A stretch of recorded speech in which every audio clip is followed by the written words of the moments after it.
Hey, what's up everybody, and welcome back to YellowCard Vanguard.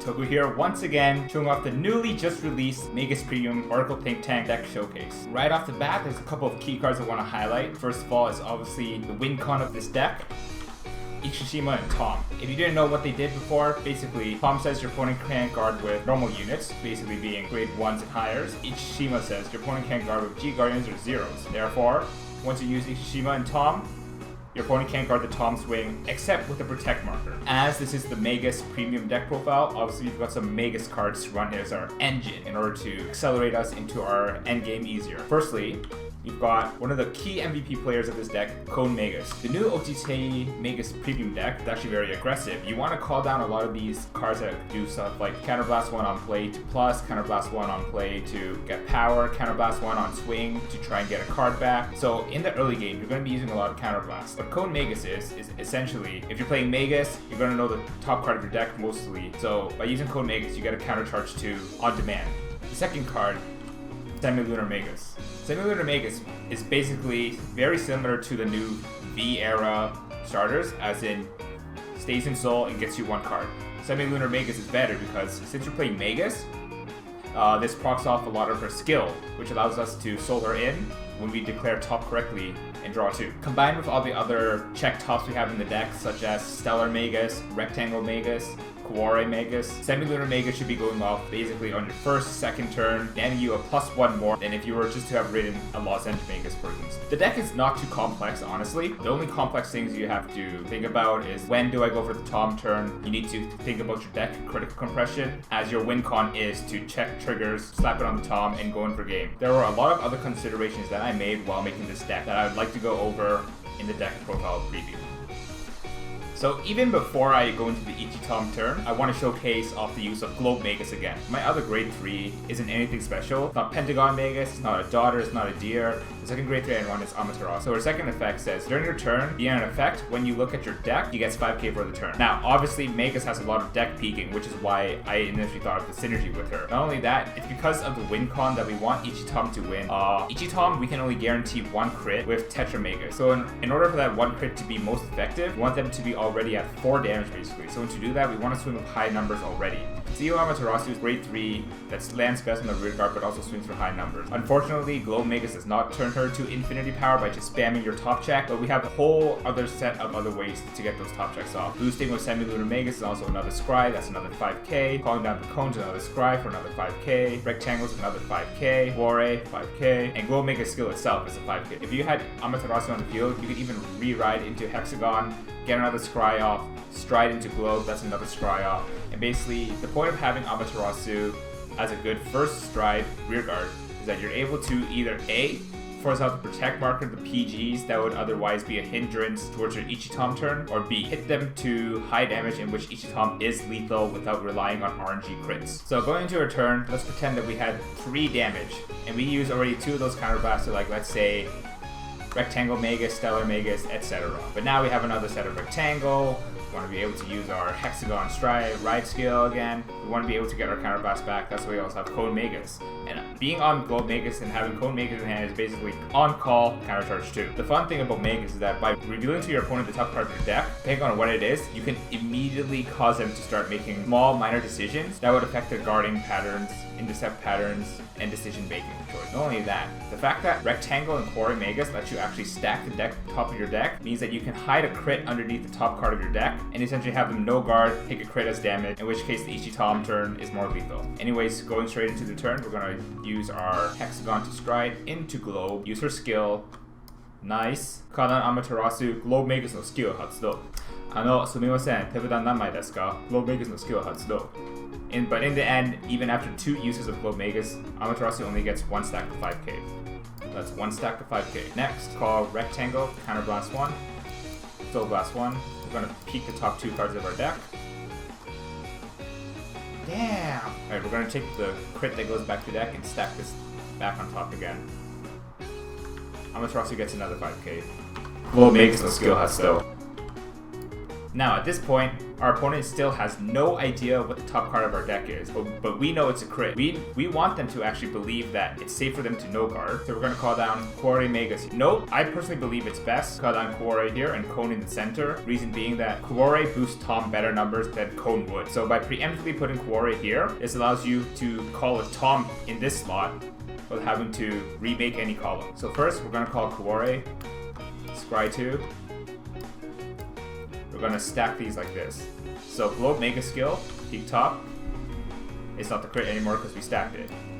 Through Kuwari skill, we're going to get another 5k set onto Amaterasu. Slap down the Cone Magus. This time, we do have to reveal the top card of the deck, so we're going to call T-Pose Magus. That's correct. We're going to countercharge 2. Globe Magus no skill Hatsudo. Through Cone Magus' skill, we're going to grab another 5k onto Amaterasu. We're going to call down Semi-Lunar Magus and go into the attack step. Swing with Globe first, that way we can slap triggers here. We can have the trigger effect of Rectangle Magus go off, that when we drive check a trigger, she gets plus 5k. So first drive check, wham, nothing happens. Globe Magus skill Hatsudo. Peek. Bam. Slap the crit here and power here to make this column massive. This also gets a residual 5k from our own skill. Globe Magus skill. Globe Magus skill. So why does this Globe Magus skill? Now we can use Semi-Lunar Magus. We're going to swing here first. This is 17 plus the 5k from her skill, so 22. Then we're going to swing with Amaterasu, which got a crit for 10k plus 20k's of stack. So by herself, she's swinging at 32 plus 10, 42. 47 being boosted. Now this boost is going to disappear through her own skill, but because this is another Scry, we're going to get another 5k here. So Semi-Lunar skill, declare the top, Battle Sister Stridefather, whatever her name is. We got it right, so we're going to send her into Soul, another 5k stack onto Amaterasu, and draw 2.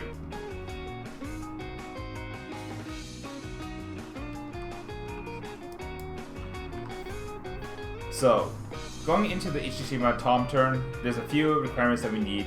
A is we want our opponent to be at high damage, in which case the only crit that we need for Tom to actually end the game is 1.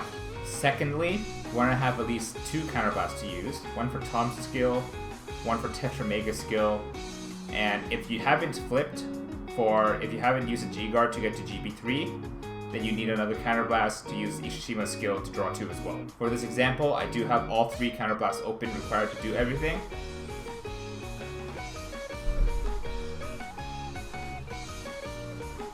So the combo is simple enough. Everyone pretty much knows it off by heart. But the cool inclusion of this deck is the use of Battle Sister Muffin. It's a crit that goes back to deck, which essentially says increase your deck's critical compression by 1. It's a -1 in hand, but when you're going for the kill, it doesn't matter how many cards you have in hand. Well, it kind of does considering you're playing Oracle. Think Tank, you need to be an Oracle. But what's more important is that what's in your opponent's hand? What's your opponent's damage?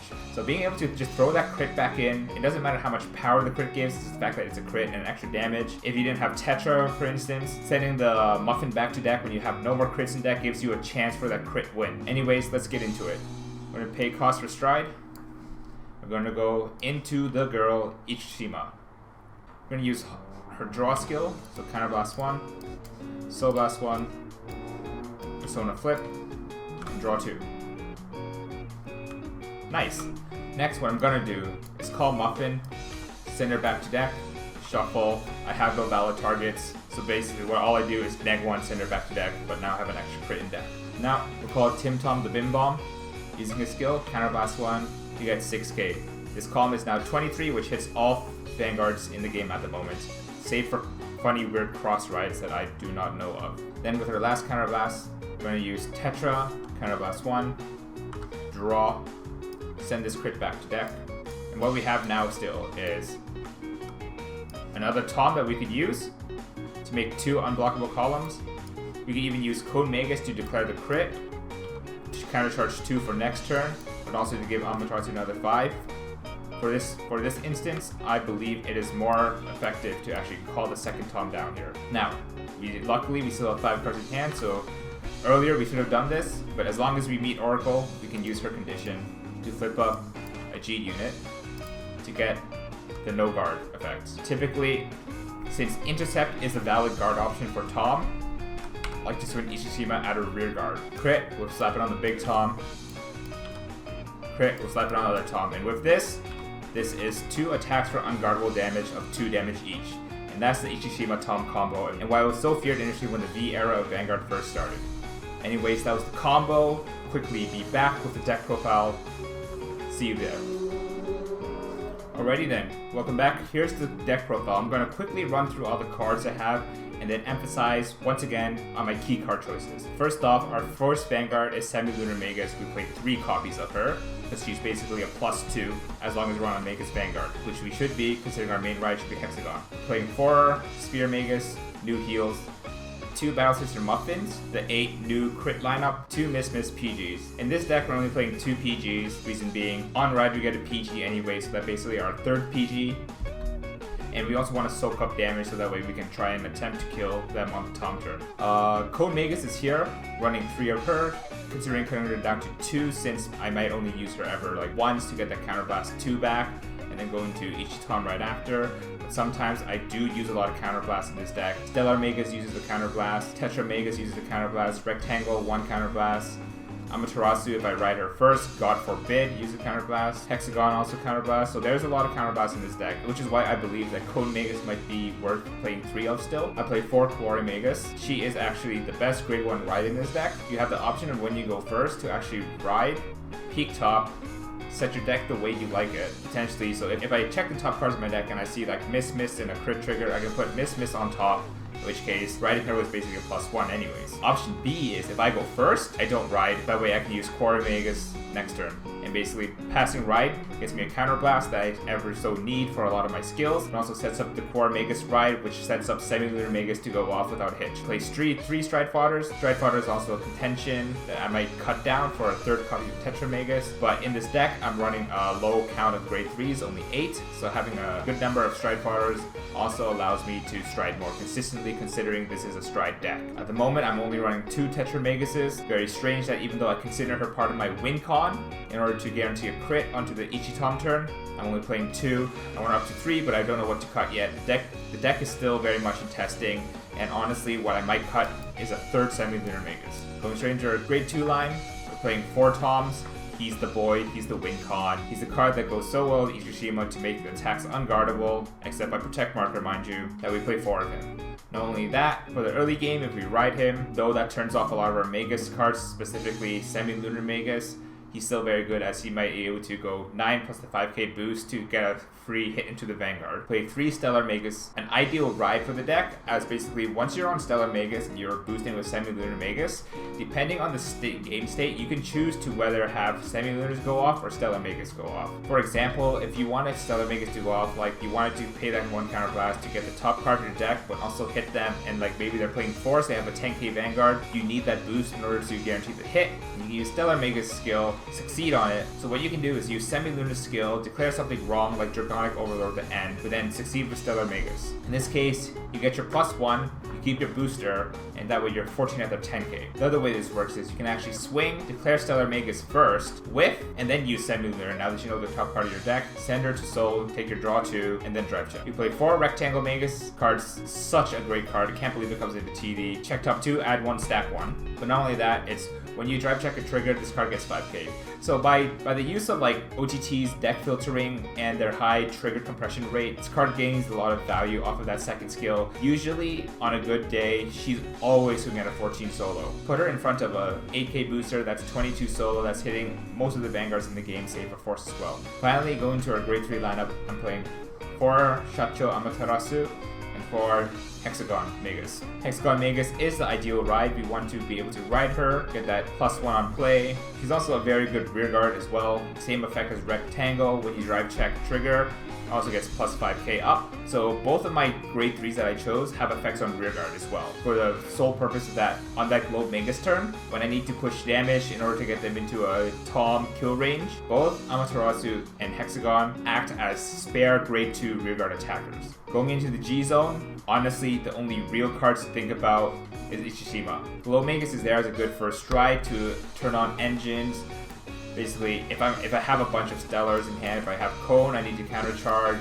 if I top deck into 2 semi-lunar Maguses and I want to get that +4 off, Globe enables that. Globe also enables Amaterasu to go off, basically a attacker by itself. But the most important card to stride into is obviously Ishishima. She's part of the win con. There's a few tech cards that I have included here, such as Battle Sister and Miroir. Reason being is that if worst comes to worst, I stride into Miroir, I can use Muffin skill to have Miroir become a counter charge 2 on attack. Chances are the turn after I'll probably lose because I didn't go to Ishishima, so now they're able to use all their G guards, use all their zeros, turbo their GB to 8 if they're playing a GB 8 deck. We've got our choice of G guards here: Dismal, protect the Tom, protect the Amaterasu, should you need to have another turn on Ishishima. And with Globe Mega skill, all these G guards gain a lot more extra value now that you know the top card of your deck, so it's not a blind draw, it's not a blind pick, it's not a blind soul charge. And afterwards, Amaterasu's Scry is also very useful as well. You can tuck a crit down to the deck, and now the crit might be at the bottom of the deck. By using Battle Sister Muffin, you can shuffle your deck, which resets the compression of the deck and might push your crit back up again.